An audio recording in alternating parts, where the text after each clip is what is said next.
Ang Article 4 ang itinuturing na pinakamabigat na bahagi ng impeachment case laban kay Vice President Sara Duterte. Nakatutok ito sa mga naging pahayag ng Vice Presidente noong Nobyembre 2024 na nagresulta sa mga akusasyon ng pagtatangka sa buhay ng matataas na opisyal at pag-uudyok ng sedisyon. Noong Nobyembre 23, 2024, sinabi ni Duterte na nag-utos siya sa isang tao na patayin sina Pangulong Ferdinand Marcos Jr., First Lady Lisa Araneta Marcos at Speaker Martin Romualdez kung sakaling siya ay mapatay. Ayon sa Article 4, ang pag-amin na ito ay sapat na basehan ng contracting an assassin. Bagamat nilinaw ng Vice Presidente na conditional o mangyayari lamang ito kung siya ang maunang patayin, iginiit sa reklamo na labag pa rin ito sa batas.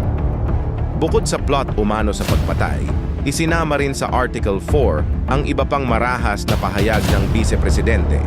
Kabilang dito ang banta niyang hukayin ang labi ni dating Pangulong Ferdinand Marcos Sr. at ang serye ng mga posts kung saan binanggit niya ang pag-iisip na pugutan ang nakaupong Pangulo. Dahil dito, kinasuhan siya ng NBI ng 3 counts ng grave threats sa ilalim ng Revised Penal Code. Inakusahan din si Duterte ng inciting to sedition o pag-uudyok sa mga tao na mag-aklas laban sa gobyerno.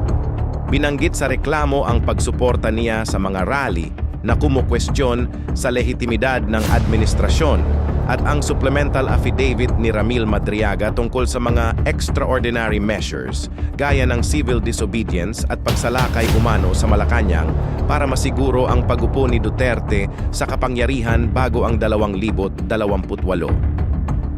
Ayon sa Article 4, ang mga gawaing ito ay nagpapakita na ang Vice Presidente ay utterly unfit o hindi nakarapat-dapat sa kanyang posisyon. Ito ay itinuturing na direktang pag-atake sa demokratikong institusyon ng bansa at isang malalang pagtataksil sa tiwala ng publiko.